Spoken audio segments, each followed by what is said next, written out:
So we are now live, and I am pleased to introduce our next speaker, Kim Montoya, and she is talking about the one where you thrive as your very best you.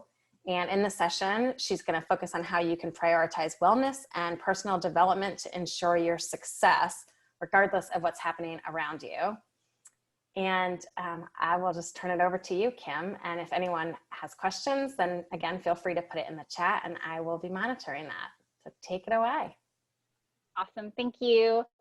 I appreciate this opportunity to be here, and I hope that you guys are enjoying the conference today. I am blown away by all of the speakers that I've seen earlier. I'll talk more about it later, but I read a ton, and I always see where authors say that they can't read before they're going to write a book because they get so wrapped up in the way that other people write. And I recognize that now because I watched some really good, sessions, and I, of course, think that everyone is better than I am, but I'm grateful to be here. I'm really grateful to Liz and Nicole and Carrie and the whole team for what they've put together. I think that our industry needs this so dramatically. And it's just such a nice give back to the industry. And I know that some of you invested in this. Some people were able to get comp codes from speakers or from other donations. And I think that's such a good reminder of the community that we have here. And one of the things that I talk about in my work is that I didn't have that community when I was a corporate planner. I was very, I lacked self-awareness, if you will. And so I was just doing all the things I was supposed to do. So I am currently a wellness and accountability coach based here in Orange County, California, but I founded 2156 Events after 20 years as a corporate planner. And I started that with every intention of that being my career forever and ever. And I did everything I was supposed to do on paper. And I think that you can relate to this, I hope, as you go down the path and you check all the boxes. If you are coming to this space as a meeting planner, you love to check a box. And so, you know, I got my CMP designation in 2000, check the box. I got promotions, I got raises. When I had outgrown a particular role in a company, I would move on to another company with a bigger role and more money. And I just kept checking the boxes. And, you know, I got to a place where I checked all the boxes. I still had a young family. I wasn't trying to be the CEO of anything, but I really wanted to keep moving. But what was happening was I kept moving, and I had gotten to a point where, in my opinion, as a corporate meeting planner, you wanted to be. We had massive budgets, international travel. We were doing dinners in castles. It was magic. I was empty, just completely empty. And at the time, I blamed it on terrible bosses. I blamed it on the grind of the industry, all of these things that had nothing to do with me, but I just knew that I couldn't stay in that space anymore. And a lot of that was about my own family. At the time, my kids were in elementary and maybe early middle school. And by the time my daughter turned 8, I'd missed 5 of her birthdays. And that was not anything I ever meant to do. You know, I said before I wasn't trying to be a CEO, and I wasn't. It was just a job. And so I decided to take a step back. And, you know, a much longer version of this is I said to my husband, I'm done. I can't do this. And he was like, oh, we use your money. I don't know what you think you're going to do. And so I started my own company, and that was so exhilarating, so exciting, so terrifying. And I was excited because, you know, I didn't want to work for someone else, because when I got to this story, to the end of this story where I knew I had to make a change, I was blaming it all on someone else. I really thought that my unhappiness was because no one understood me. I wasn't appreciated for how hard I worked, all of those things. And so the way I was going to fix it was to start my own company. And I have loved that journey for 5 years. Absolutely. I also have cried more in the last 5 years than I did in the 20 years before that. And so one of the things that has brought me to where I am right now, why I'm talking to you, is the development of self-awareness that I just lacked completely. In hindsight, I'm so embarrassed by my behavior. And I never harmed anyone, but when I think back about the way that I treated certain situations and the way that I behaved in certain areas, is horrifying. And that is the entire reason I am here now. I just want to protect anyone from that narrative. It's such a crippling narrative. And I think that there are so many things that we can do to keep us from being in that space again. And so 2156 Events is the company that I launched in 2015. We did global incentives, sports, sports management, Ryder Cup, the Players Tournament, Super Bowl, big, gorgeous programs, fulfilling. I was my own boss, but part of being my own boss was learning a lot of discipline. I had to teach myself a ton of things that I never learned in the corporate space. And I have a great work ethic, but I did not have a lot of discipline at all. And so I had to learn how to establish habits and routines that would keep me grounded on the days where I didn't have a client call, or I wasn't traveling, or I wasn't working to something specific, which is what you're accustomed to and inside someone else's building. And I would be like, well, I mean, nobody knows I'm here. I could just watch TV. And you have to learn the discipline of managing your own schedule. And I think that that is particularly applicable right now for people who have been working for so long and now you've lost your role and your full-time job is to find a new job. You need some discipline. You need a schedule that serves you. And that's what I want to help you with. When we get towards the end of this, I have tips for thriving. And these are the things that I've been doing over the last 5 years that have really helped me stay focused. They've helped me stay on track. And I can tell you where I was in 2015 and where I am now are night and day. And the pandemic has been really hard. I want to be super transparent. My events company, we lost every single program within 30 days. Everything for 2020, every projected revenue. We refunded clients that had paid deposits in the first part of the year, gone, absolutely gone. So I'm not coming to this from a place of like, oh, puppy dogs and ice cream, everything's fine. Certainly not. But I feel like if you come to every crisis in the right mindset, you can overcome all of it. So how do we get to very best you? I founded the company. I had to learn how to keep promises to myself. I was really bad at that. I think in the hospitality industry, more perhaps than anything else, we are all coming from a heart of service.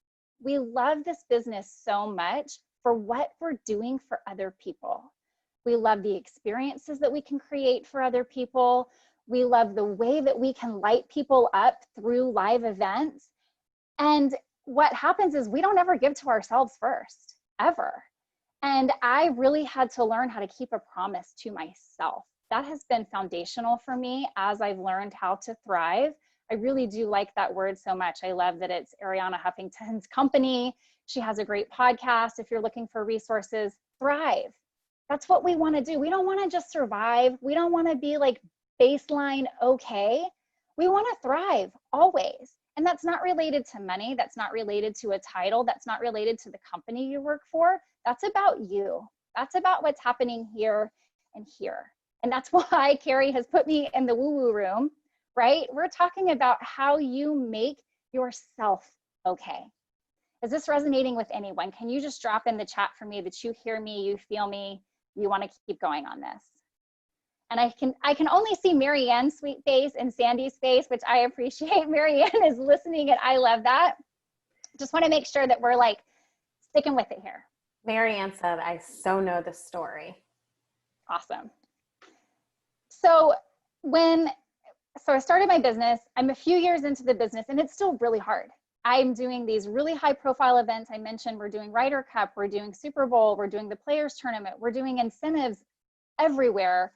And I have super demanding clients. I had clients that were based in Minnesota that wanted to do conference calls at 6 a.m. my time, 2 days a week. And I hadn't established boundaries. I didn't have a routine for myself.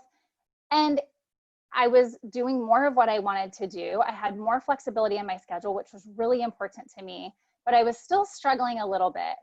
And so I remember really specifically, and this is such a rude example, but I want to paint a picture for you, is being at an event. I'm standing on the lawn with a client who was just a troll of a human being.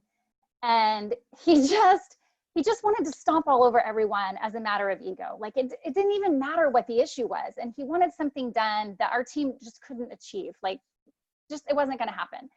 And if you've done any work in the Enneagram at all, I'm an Enneagram 8, which means do not threaten someone that I care about, because I will stomp all over you. And so it means a lot more than that when you control it better, but that's what that means. The Enneagram 8 is called the challenger. So if you go after someone that I care about, you better be prepared to fight. And he was just screaming. People were crying in the office, and I'm like, mm-mm, mm-mm. And so we're on the lawn during a reception, and I remember thinking, if I take off my high heel and hit him in the face, would anybody care? It's not a good place to be, you guys. I was running my own company. You cannot do that. And so I really thought, I got to get a handle on this. I started my own company to manage how I was feeling about this work. It wasn't that I didn't want to do the work. I didn't want to do the work in the way that I had been doing it. And I realized at the time, you know, he was a client that I had chosen. I had chosen that particular client because they paid really well. And that's something that I backed away from much later. But I really went on a journey of self-awareness. And at the end of 2017, I did a challenge called Last 90 Days. I don't know who you follow. Allison's an 8 too, so she totally gets it. Rachel Hollis is an influencer, a keynote speaker. I'm a big fan. And in 2017, I did this challenge called Last 90 Days. And her challenge really was, why do we wait until January 1st to make things better? Like, why do we get to October and we're like, well, I mean, it's the holidays. Like, I could have some Halloween candy. It's almost Thanksgiving. Like, I don't need to work out anymore. It's going to be Christmas. Like, I'll pick all that up in January. She's like, why do we do that to ourselves? Make some goals right now, finish strong. And so then when January 1st comes around, you're ready to roll. And I was like, cool, let's do that. And so she had some really cool framework around how to handle that. And I both feet just jumped in. And it's where Very Best You came from. Very Best You is my Instagram handle. It was something that I searched out, and it was based on something that she said in this challenge that was, what would the very, very best version of you do in this situation? And I started asking myself that in every conversation. Every time I got frustrated, every time someone was pushing my buttons, I would say, what would the best version of me do in this situation?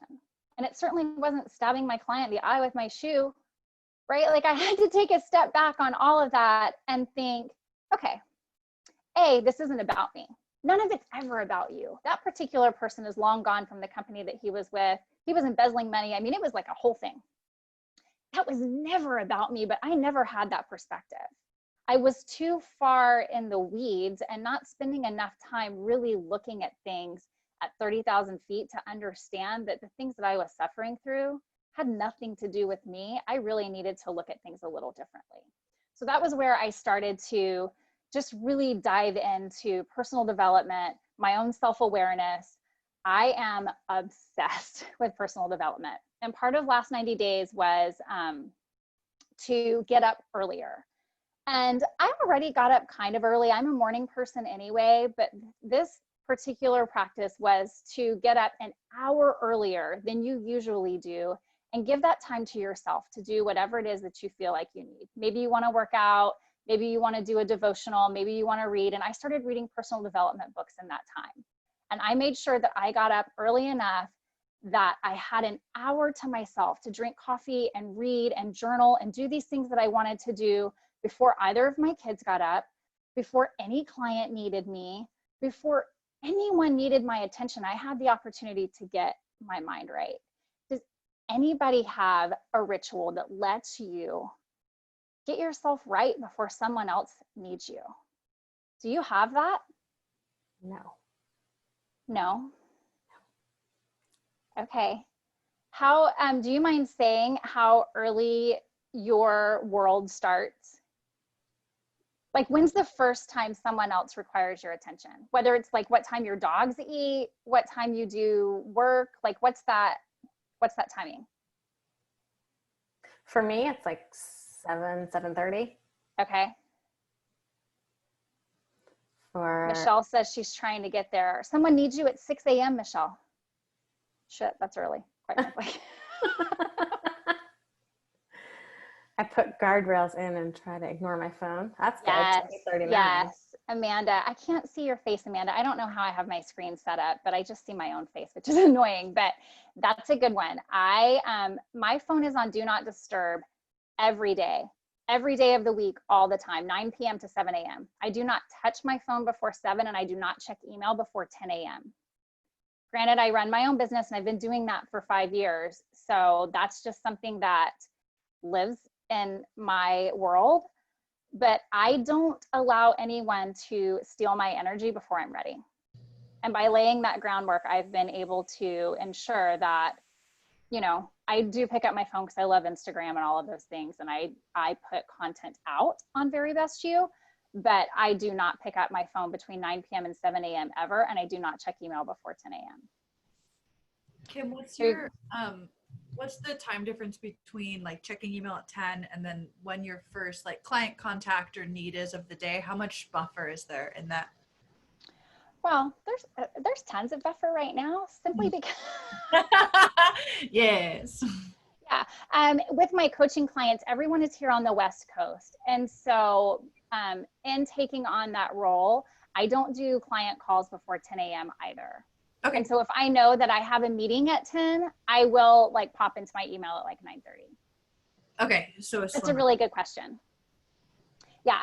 So in this personal development, I started binging on positive inputs. I started reading in 2000. I'm going to look at this note real quick. So in 2018, I made a goal to read 60 books that year, which was 5 books a month. 2019, I did 75 books. This year, I'm doing 80 books, which is a lot, but it's really, I don't watch a lot of television, and I cannot tell you how much broader my world is when I'm seeking positive inputs. And that's something that I highlight in these tips for thriving, is seeking positive inputs. Forbes and Entrepreneur Magazine have done multiple articles. You can find this anywhere you Google it, the habits of highly successful leaders, right? Warren Buffett, Bill Gates, all of these people. And what did they do?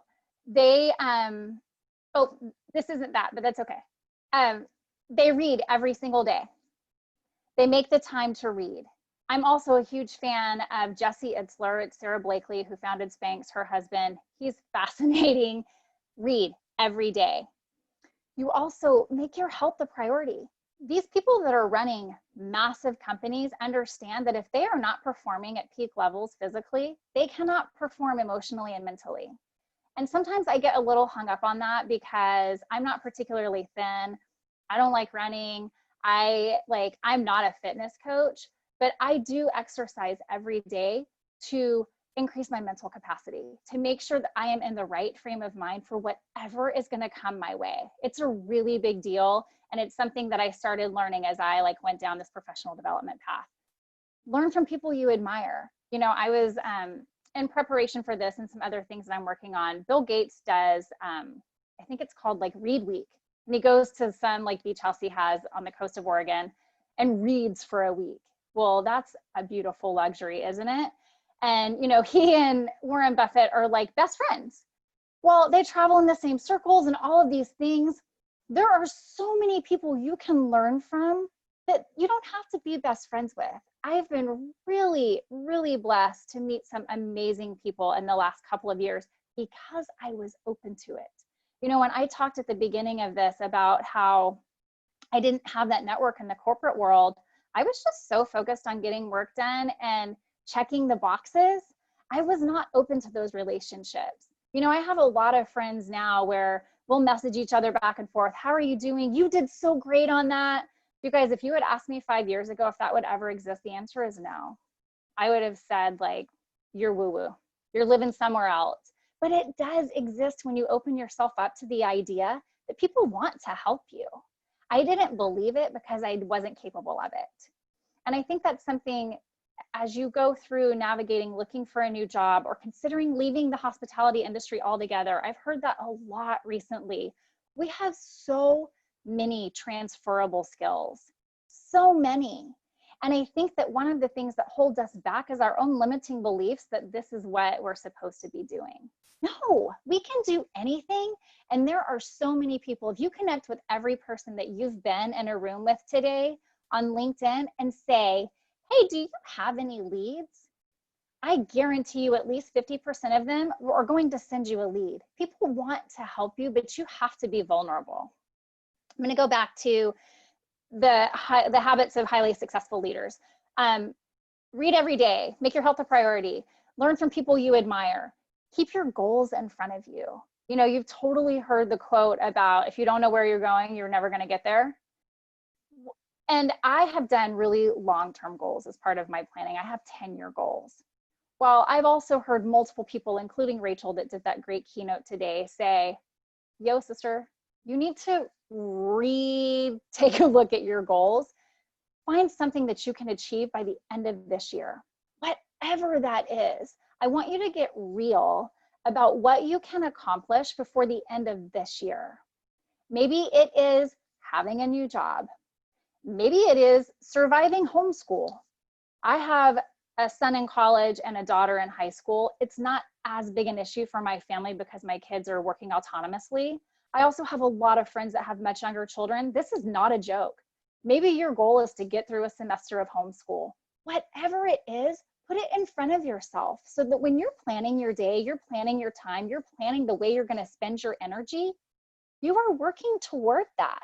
If you need to survive homeschool, then maybe what you need to do is pick 2 days a week that you make a nice lunch for your kids and connect with them instead of screaming at them about how they're not doing it right. Because I can't even imagine.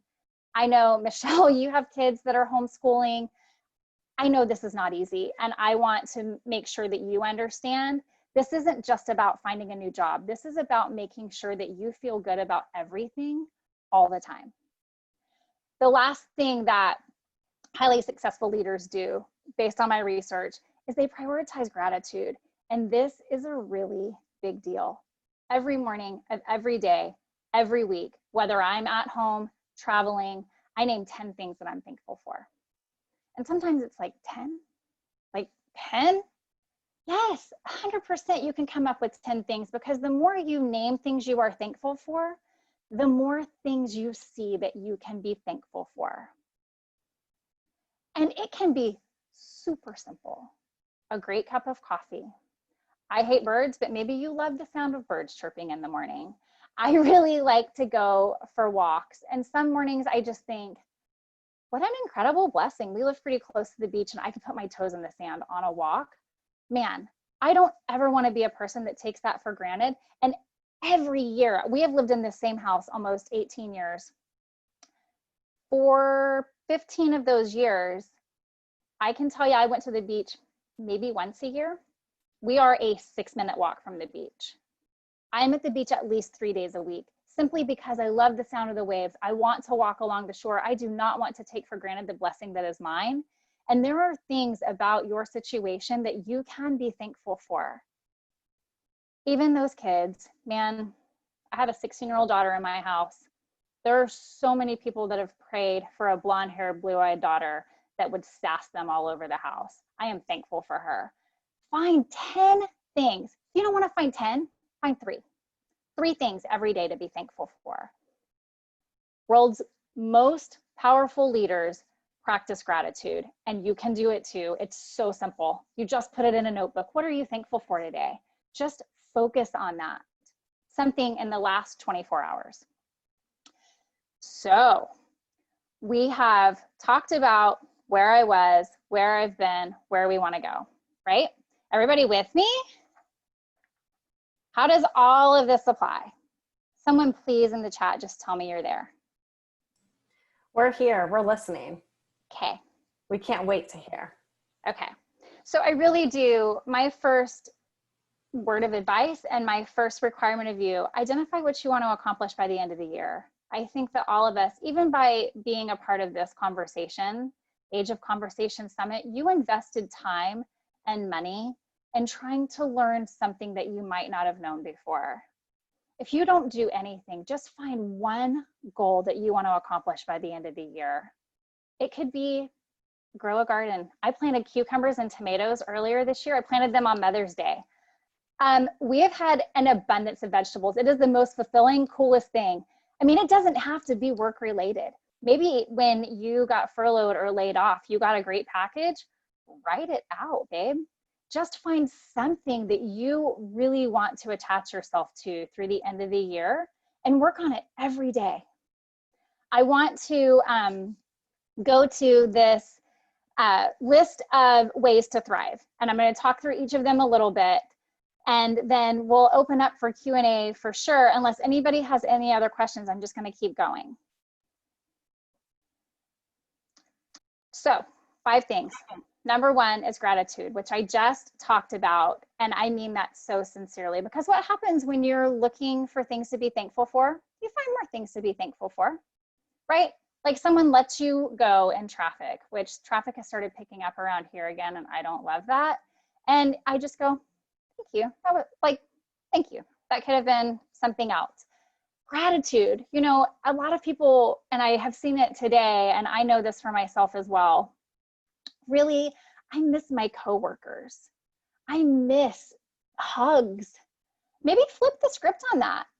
Why don't you say, I'm so grateful that I have time to go for a walk in the mornings instead of commuting. I was talking to someone yesterday that's based in Chicago, and she said her husband was commuting 4 hours a day before COVID. And when she looks to gratitude, she is just so grateful he gets that time back, and he loves working from home. He'd never been able to work from home before. Gratitude, number 1, always. Just think about what you have to be thankful for. It does not mean that there's not still bad stuff that's weighing you down. It just means that there's something else that's okay. There's something that's good. Establish a routine and stick with it. I feel really strongly about this. I do get up at the same time every day. And recently we traveled for the first time. We took our son to school, and my husband was getting up with me. We were all in one hotel room, and so I didn't have the opportunity to have my quiet time. I missed it. He talks too much first thing in the morning. Like, I just need a minute. I do a quick devotional on the Bible app on my phone. I do gratitude. I plan my calendar for the day. I just want a minute to clear my head. And I didn't get it. We made it through. It's fine. Establish a routine and stick with it. Whatever that routine is for you, do it every day for yourself. In the same way that you know that you have to be at your desk by 9 a.m. because your boss is going to like make the rounds, do it for yourself. Don't let yourself down, because hopefully this is going to be over at some point and we're going to go back to normal, or the new normal, which I hate hearing. But even when it is, you still are going to run into other roadblocks. You know, I'm approaching an age, and I have friends, our parents are dying. That's a roadblock, you guys. We're probably not that far off from our spouses dying or some other tragedy befalling us. You need to know how to make yourself comfortable and how to accomplish things on the really hard days. And the journey that I went on from starting my own company to approaching COVID, I'd already learned the hard way how hard it was to do something without a schedule, without the background of discipline. This is the whole point for this, right? We can come out of this eventually, but what you want to do is thrive always. Learn from everyone. I'm a really big fan of reading. We've talked about. I also love podcasts. If any of you want to connect with me afterwards, I'd be happy to give you recommendations for podcasts, for books that I love. I learn from everyone. And sometimes you'll listen to something and think, oh, nothing to do with me. Like, what on earth? But maybe you learn a new word. Maybe you learn how someone talks about something that interests you. Be open to learning from everyone. Don't just stay in your tight little circle, which we're super guilty of, for lack of a better term. Try something different. Learn something interesting from someone else. You know, I think there's been really good examples in all of the injustice that's happened over the summer and through this year, where more women of color and just all of these beautiful, such intelligent people that have not had a platform before have had the opportunity to share their voices. Be willing to learn from someone that you may not have ever heard from before. That's really exciting and very empowering. Be willing to learn from everyone and seek new information. Kim, you have a couple comments here. Michelle loves podcasts on walks. Yeah. Courtney loves your message. Thanks, Courtney. Michelle says she is making it work, sister. She's in the kitchen making and doing this. Yes. Yeah. Awesome. And we need to, we're gotta wrap it up. Time. Yeah, I know. Okay. It goes so quick. Number 4 is take care of your body. I told you I'm not a fitness coach. I'm not super skinny. I love baked goods and cocktails. I'm not going to tell you to go on a diet ever. I'm not going to tell you to do high intensity interval training. I'm not going to tell you to start running because I hate running. What I am telling you is you cannot perform at the levels that you want for your own life if you are not taking care of your body. Everything that you're doing for your body is impacting the way that you think. Just move. If you have kids at home, go for a walk, jump on the trampoline. I mean, if you had kids, maybe you don't want to jump on the trampoline. I don't know. Do something. 30 minutes a day, every day. That's it. I love Peloton, but that has also been a journey for me. Whatever it is, just take care of your body. And finally, adjust your perspective. Every time you think that someone's out to get you, you're wrong. You're wrong. The quote, hurt people hurt people. The people that are treating you poorly have something going on, and it's not an excuse for them. They're still a terrible person, but it has nothing to do with you. You losing your job wasn't about you.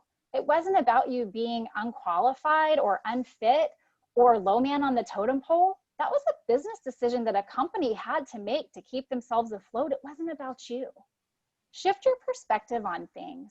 Things are hard right now, and I know it feels so personal, and I know that it's so offensive, quite frankly. All of this is ridiculous. I have so many entitled friends that refuse to wear a mask. It had nothing to do with me. The things that are happening to you aren't about you. Just adjust your perspective and understand that everyone is suffering, and you have something to be thankful for. It goes right back up to the top. Focus on gratitude. Stick with what you know and be grateful for what you have. This will not last forever. And if you can just keep your mind right, just stay on track, establish a routine, stick with it, take care of your body, do all of those things, you are going to come out so much better.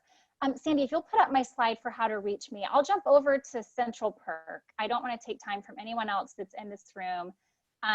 It's been my sincere pleasure to be here. I'm so grateful for the work that's been done on this conference and the people that have been brought together for this. And I am here for you. If you need something, I'm on Instagram a lot. I love Instagram, Very Best You. You can connect with me on LinkedIn. My LinkedIn profile is under Kimberly Montoya, CMP, or you can email me. I am always here. I want to help you, and I really want to see you thrive. If there's anything I can do for you, please don't hesitate to reach out. Yay.